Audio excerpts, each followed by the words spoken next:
So I think that there are three different sorts of creativity that humans engage in. Uh, One is kind of exploratory creativity, where we take the rules of the game and we try to push them to the extreme. So, for example, somebody like J.S. Bach, I think his music is taking the music of its time and just pushing it so far that suddenly actually breaks and you get a new sort of music appearing, the music of Mozart and Beethoven.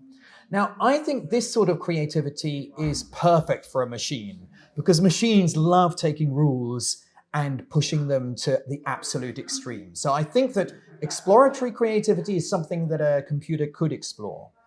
Then there's another sort of creativity called combinational creativity, where you'll get inspired by ideas in one area and perhaps bring them to your own area of expertise. So, for example, fusion cooking is a sort of combinational creativity where you'll take the cooking from Asia and apply it to Italian cuisine, and then you'll get something interestingly new. So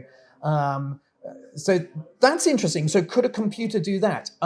Actually, it seems that this is something computers can do as well, because they can learn about the style from one particular area and then bring it to the material of another.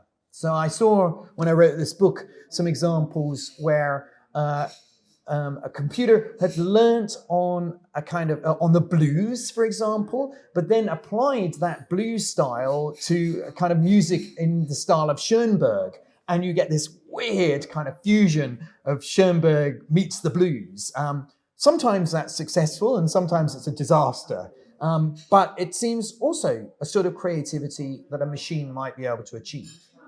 But the really exciting and challenging creativity is the transformational creativity, where something seems to come out of nowhere, where suddenly you get Cubism, Picasso emerging from just almost, where did that come from?